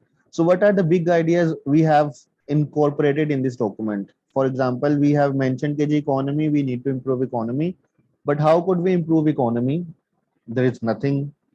There is mentioned that we need to have a neutral foreign policy. How we could have neutral foreign policy? How we could ensure the neutral path? What are the decisions we could make if there is a war between US and China? If there is a CPEC, how we could do that? There's no mention of it. So big ideas, but there is nothing concrete. Citizen-centric approach to national security prioritizes national cohesion and the prosperity of people, while granting fundamental rights and social justice without discrimination. So in this thing, they have mentioned that there should be citizen-centric approach to national security politics. ठीक है, जिसमें national cohesion भी आ रही है, prosperity of people भी आ रही है, but we see that there are like vertical inequalities, horizontal inequalities. So the issue, the policy document is not debated in the parliament. So all of the things are the issues we are having in this policy document. Then there is geoeconomics behind adventurism in Afghanistan. So what is that? So geoeconomics is of course the new buzzword for the National Security Advisor Moiz Yusuf, जिसने भी लिखा है. So it has introduced in the Pakistan strategic lexicon, but from a time when geoeconomics was supposed to drive geopolitical and geostrategic imperatives, to the NSP where geoeconomics only supplements the focus on geostrategy, there has been a somewhat munched shift, something that the old reconstructed legion of. अब इसके अंदर mention क्या किया गया है, मैं इसको simple आपको बता दूं. Like what is the meaning of this thing? So in this case we are writing that we have shifted to geoeconomics, but how could we ignore that there are threats coming from Afghanistan which are severe in nature? So we cannot simply say that we want security in, we want peace in Afghanistan so that we could have trade with the Central Asia. We could not ignore the fact that there in Afghanistan there is the rule by, there is a rule of Taliban government, and that could be more radical, that could spread it radicalism in Pakistan as well. So first we also need to prioritize the geopolitics in this region. We need to not think radically, we need to not shift radically from geopolitics to geoeconomics. We also need to understand some serious security paradigms that are present in Afghanistan, and we need to discuss them. And then when we think that there is a security in Afghanistan, there could not be any threat originating from Afghanistan, then we should have the geoeconomics on that parameter. Yes, we should have geoeconomics approach with China or somehow with India, but right now Afghanistan is unstable. It is like the government in Afghanistan, they do not know what is geoeconomics. They know only about the brute force, the hard force. So first we have to prioritize that thing as well. Then NSP only regurgitates the off-hard claim of Pakistan's prized geoeconomic location, which provides north, south, and east-west connectivity for South and Central Asia. अब इसमें दोबारा वही mention किया गया कि Pakistan is located at the most important geostrategic position, but how we could utilize this thing. For example, we know that we are linking Central Asia to Arabian Sea, but we are not linking that right now, and there could not be any chance that we could link Central Asia with Arabian Sea right now because there is insecurity in Afghanistan. So these things are again the same previous things, but nothing of new. Like we're talking about big ideas, they mentioned big ideas and vision, but this is the same old thing mentioned. Then there are some critical aspects which are being neglected. So the strategy does not say a word about Pakistan's deep fiscal crisis, its unsustainable military budget, or the sectarian rife that has become endemic in parts of the country. You see, TLP का issue है, there is a issue of other armed groups जो हैं यहाँ पे, उनका issue है, but there is nothing about them. We haven't seen anything जिसमें military budget की बात की हो, जो आपका military complex है, जो एक जो एक नेक्सस है मिलिट्री का, जो उसका कंट्रोल है चीजों पे, उस पे बात नहीं की गई. So there is a lot of talk, but the main thing जो आपका military budget है unsustainable है. How could you fulfill this budget, or how could you cater the sectarian strife? Yes, there was a mentioning in the national action plan, but in this document उसमें इसकी बात नहीं की गई. Then the national security policy was issued by the office of Moiz Yusuf. ठीक है. But in practice, the policy document likely takes place in the into the account the interest of the country's powerful military establishment. Given the military significant influence in Pakistan politics, the national security strategy should be seen as a reflection of the military priorities. So उसके अंदर main चीज जो ये है कि इसमें parliamentary debate, तो इसमें पार्लियामेंट्री डिबेट एब्सेंट थी, वो नहीं हुई. So how we could ensure that it could be like continued in the next government as well?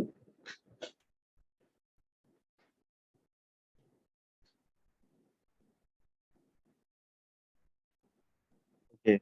So next we have vague approach to problems. The policy suggestions for tackling these threats are vague. Like the policy suggestions, जो इसके अंदर हमने पहले भी mention कर दिए हैं.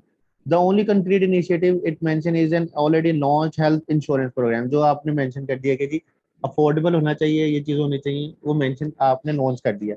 बाकी किस तरह करेंगे चीजों को, किस तरह आप अपनी फूड सिक्योरिटी को लेके आएंगे, पॉपुलेशन को किस तरह कंट्रोल करेंगे, कुछ मेंशन नहीं किया गया. ठीक है. ह्यूमन सिक्योरिटी का मेंशन किया गया, लेकिन कैसे करेंगे, कौन करेगा, कब करेगा, no mention. Again same thing. Optimistic and fanciful, again the same thing. And overviewing role of arm forces, जिसमें आप पहले भी मैंने मेंशन कर दिया है. So the role of arm forces, अब इसको आप ना इग्नोर कर दें.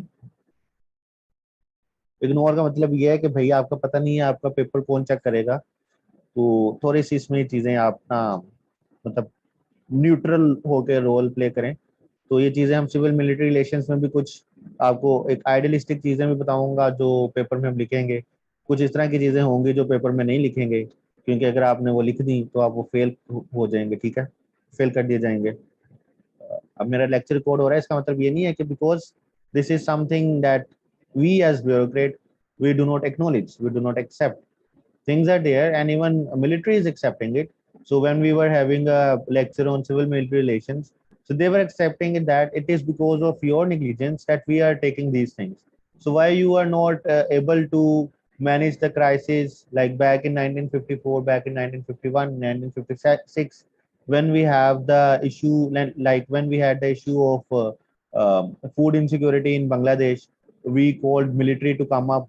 And when we always have, like for example, when we have the elections, so why don't the people trust on your general public, on the police? Because we are corrupt.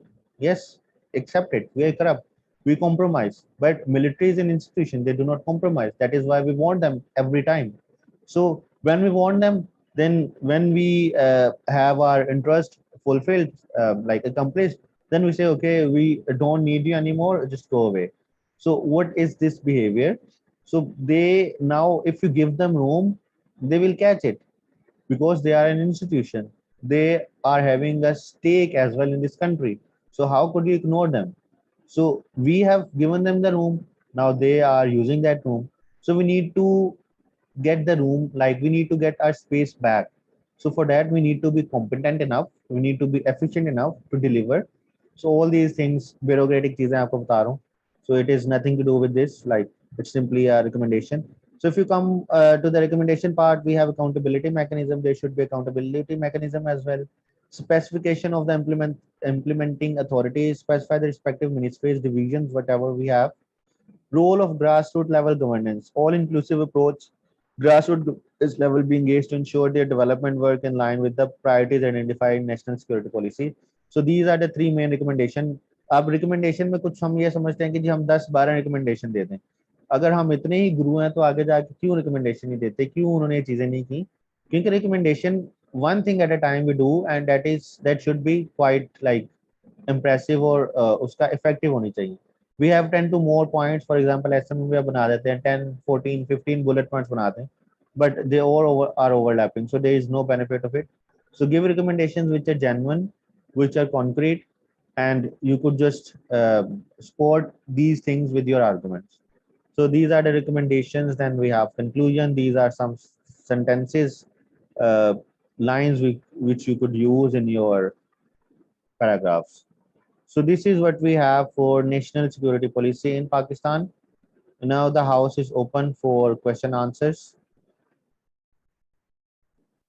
Sir, I had a question. Sir, recommendations, please repeat the repeater. Thank you.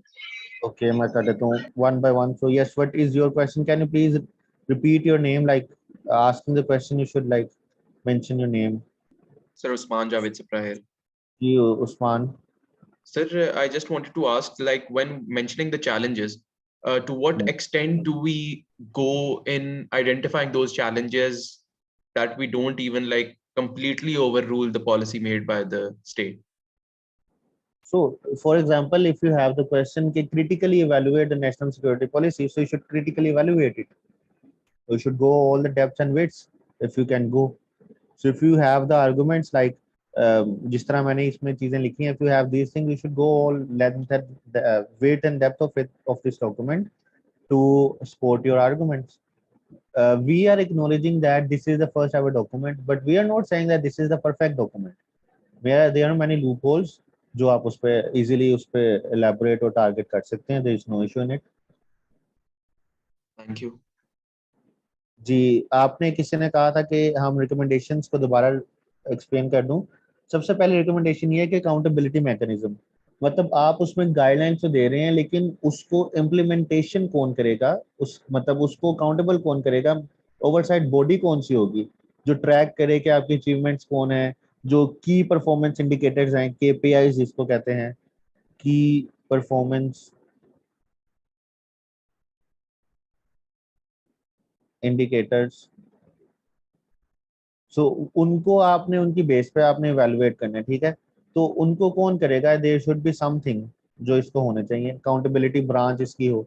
Accountability वो नहीं जो नैब वाली करती है. There should be like objective accountability based, should be based on objectivity.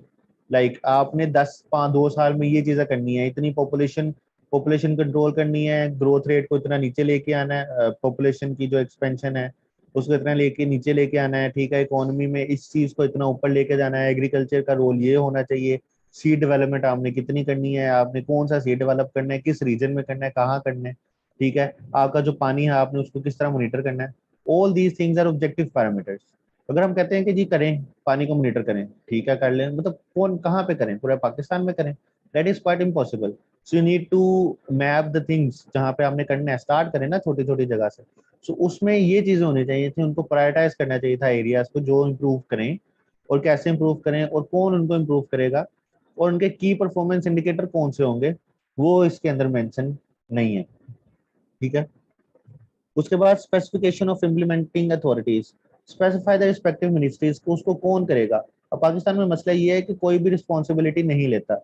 Karachi में देख लें, everyone's responsibility is no one's responsibility.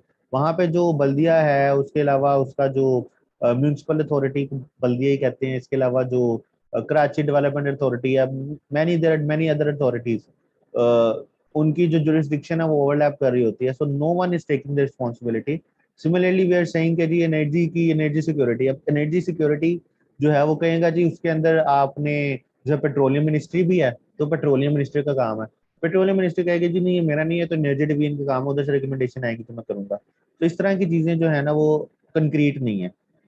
इसके अलावा role of grass root level governments, अब इसमें आप कहते हैं कि जी ह्यूमन सिक्योरिटी हो, ठीक है, हेल्थ है, एजुकेशन है, पॉपुलेशन कंट्रोल है, तो ये कौन करेगा, ये आपकी लोकल गवर्नमेंट करेगी. और उसके लिए इसमें मेंशन नहीं किया गया कि लोकल गवर्नमेंट लेके आओ, ठीक है. जो भी गवर्नमेंट आती है वो सबसे पहले क्या करती है, लोकल गवर्नमेंट को उड़ाती है, क्योंकि उसको उसका रिप्रेजेंटेटिव नहीं होते. लेकिन उसका नुकसान ये होता है कि जो आपके जो सर्विस डिलीवरी है वो इम्पेक्ट करती है.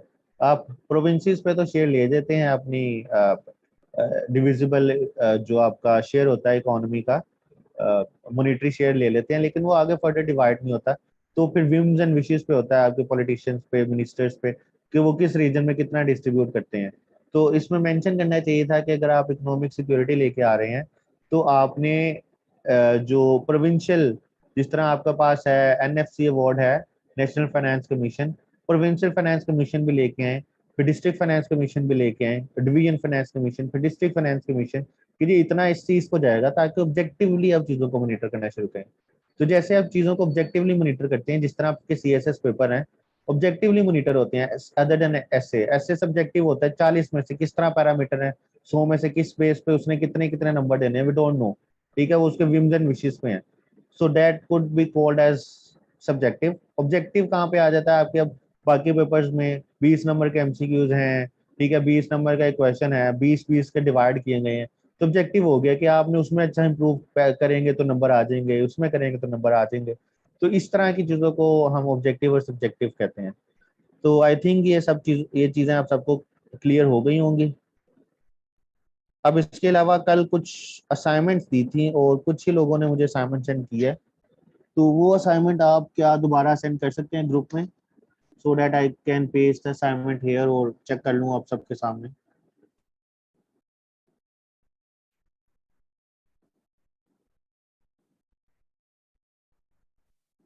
अस्सलाम वालेकुम सर। वालेकुम सलाम। सर जी तंजीला हियर।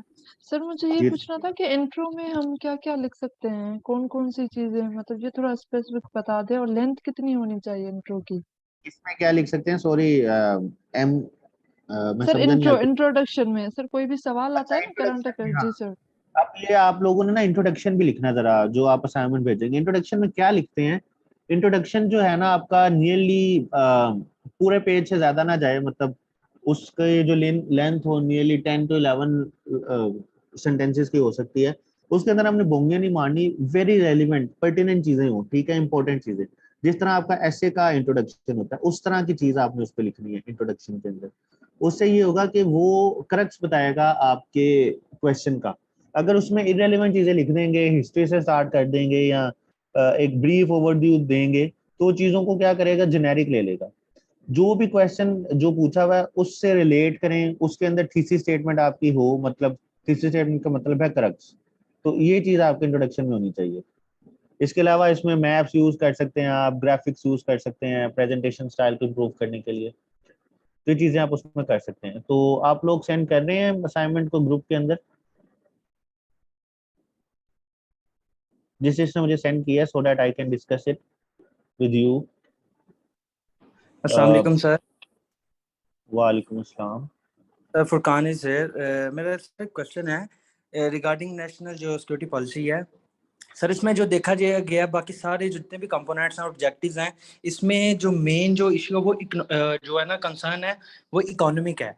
तो सर जी अगर हम देखे जाए तो इसमें अभी रिसेंटली जैसे ब्लास्ट हुआ है लाहौर में और कोयटा में, तो सर डोंट यू थिंक जो फिजिकल जो सिक्योरिटी है पब्लिक की, वो एलिमेंट इस चीज के अंदर नहीं है इतना।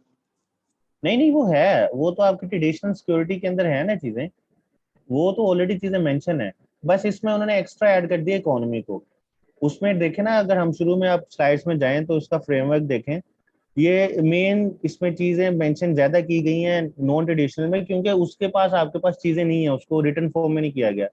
आपके जो टेररिज्म को मॉनिटर करने के लिए, काउंटर करने के लिए आपके पास ऑलरेडी एजेंसीज हैं और डिपार्टमेंट्स हैं, ठीक है, जो उसको कर रहे हैं। जिस तरह हमने बताया कि जी ब्लास्ट हुआ, तो उसको जो काउंटर करने के लिए आपके पास ऑलरेडी नेशनल एक्शन प्लान भी है, ठीक है, आपके पास कंसेंसस भी है डिफरेंट स्टेक होल्डर्स का, और इसके ऊपर वो काम करते हैं, मतलब पूरा एक्टिवली। तो सारा कुछ उसके ऊपर प्रेजेंट है। All right sir, thank you. जी, किसी ने नहीं असाइनमेंट भेजनी, आप सब चाहते हैं कि मैं आपको वॉइस नोट में बताऊं जिसको करना है, ठीक है, ऐसे तो ऐसे ही सही। यानी इसका मतलब ये भी ले सकता हूँ कि जितने भी 52 स्टूडेंट्स यहाँ पे प्रेजेंट हैं उनमें से किसी ने असाइनमेंट की ही नहीं। असाइनमेंट नहीं करेंगे आप लोग तो फायदा नहीं होगा, साथ साथ असाइनमेंट कर लें, इंट्रोडक्शन लिख लें और एक सिंपल आउटलाइन बना लें, मतलब जिस तरह ऐसे होता है उसमें आपका देख लूंगा, कुछ आपको उसमें भी फायदा हो जाएगा। इस तरह की चीजें कर लें आप लोग। चलिए, अभी मैंने नाम एक्चुअली सेव नहीं किए हुए, तो मैं आज कर लूंगा नाम सेव सबके। तो ये किसी ने मुझे भेजा है जी, let's see.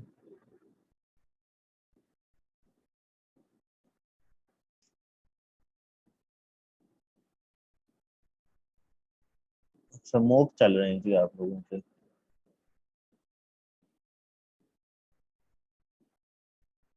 Ji Urwa, this is your, okay you have attempted it well. So background introduction, background है जी, बैकग्राउंड पे तो नहीं मैं जाऊंगा, वो कल हमने देख लिया था। हम जाएंगे, इमीडिएट ट्रिगर्स हैं,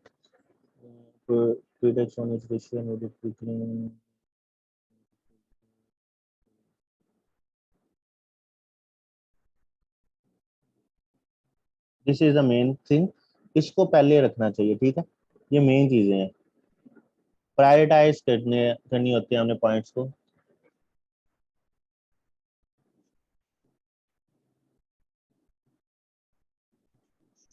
सिक्योरिटी कंसर्न इसमें मेन है, ठीक है। सिक्योरिटी कंसर्न के अंदर ही आ जाता है डिफेंसलेस रशिया, वो लैदा स्टेटमेंट नहीं बनती, उसके अंदर आप क्या लिखेंगे? Russia survival at stake, Russian approach of long term survival at the cost of sanctions, the case of इसमें मेन तो चीजें यही हैं, जो दो चीजें हैं, एक तो रशिया का सिक्योरिटी डिलेमा है, दूसरा यूक्रेन की क्वेस्ट है to join NATO, and third जो यूरोप की क्वेस्ट है to get benefit from Ukraine resources. The course of action, Europe biggest military buildup since world war two. Impacts main थे, humanitarian crisis आ रहा है, ठीक है, रेफ्यूजी क्राइसिस इसमें लिख दें, अभी तक कितने चले गए हैं, फैक्ट्स इसमें डाल दें। Adverse impacts on the health sector, okay. Exacerbating world hunger, क्यों होगा? क्योंकि distribution of wheat supply chain, इसमें लिखे ना कि कितना वीट देता है यूक्रेन दुनिया को, कुछ स्टैट्स इसमें डालें, इसे आउटलाइन के अंदर ही लिखें, यहाँ पे सब हेडिंग में डाल सकते हैं। Economic implications for Russia, US cutting off exports to Russia, अब इसमें लिखें कि जी यूएस सैंक्शंस लग रही हैं रशिया पे, कितनी सैंक्शंस लग चुकी हैं, किस पे लग चुकी हैं? ऑयल एंड गैस पे लगी हैं, ठीक है। और लिखें कि कितनी ऑयल और गैस जो है वो ट्रांसपोर्ट करता है रशिया यूक्रेन में, ठीक है, वो यहाँ पे लिखें ताकि जेनेरिक से आपका स्पेसिफिक चीज़ें बन जाएं। EU levying sanctions on Russia, ठीक है, इसमें लिखे ना कि उसका इम्पैक्ट किस पे हो सकता है, किस चीज़ पे सैंक्शन कर रहा है, क्या सैंक्शन कर रहा है, ठीक है, कौन सी सैंक्शन है वो यहाँ पे लिखें। डिवाइडिंग वर्ल्ड इनटू ब्लॉक्स, और you can say the rise of bipolar world और the rise of multipolar world, इसमें आ सकता है। रशियन ब्लॉक है, अमेरिकन ब्लॉक है, and dismantlement of the unipolar world, security implications, ये अच्छा लिखा है आप सबने। इम्पैक्ट्स ऑफ यूक्रेन क्राइसिस, ठीक है। अब इसको यहाँ पे जियो इकोनॉमिक और जियो पॉलिटिकल इम्पैक्ट हेडिंग है, जिस तरह की मर्जी आप कैची हेडिंग देते हैं। सिक्योरिटी इम्प्लीकेशंस क्या है यूरोप की, कि जी implication for east European countries, safety है, attack on is attack on Europe, Vladimir Zelensky, वो तो ज़ेलेंस्की कह रहा है, यूरोप नहीं कह रहा भाई इस तरह। Ukraine crisis is in view of international law, crisis reversible, attack repudiates, okay, economic consequences, वही दोबारा आ गए, वर्ल्ड पे आ गए हैं, अच्छा ठीक है। The threat of nuclear war आ सकता है, unseen consequence, soaring inflation, inflation लिखे ना अब तक कितनी हो चुकी है एज ऑफ लेटेस्ट डाटा, इसके अंदर ये चीजें आप डालें, क्योंकि ये वो चीजें हैं जो इजीली आपको मिलेंगी ना। लिखेंगे इन्फ्लेशन ड्यू टू क्राइसिस, उसमें इमेजेस पर जाएंगे, सबसे पहला इफेक्ट आ जाएगा। इस तरह हमने चीजें सर्च करनी है बस। ये अब एक हमारी क्वेस्ट ये होती है कि जी हम सेटिस्फाई नहीं हो रहे पढ़ के, हम और पढ़ते रहते हैं और पढ़ते रहते हैं, तो बेसिक चीज़ों को रहने दें और उसमें मतलब उन चीज़ों को इस तरह लिखें कि वो सब्सटेंशिएट हो जाए। पाकिस्तान की पोजीशन क्या है, what has Pakistan done, incumbent prime minister visit to avoiding participation, ठीक है। What Pakistan should do, maintaining neutrality, avoidance of bloc politics, keeping balance. अच्छा जी, पाकिस्तान पोजीशन, अब पाकिस्तान के यहाँ पे लिख दें कि Pakistan dependent on Russian wheat and gas है। पाकिस्तान रशिया से व्हीट ले रहा है, कितनी ले रहा है?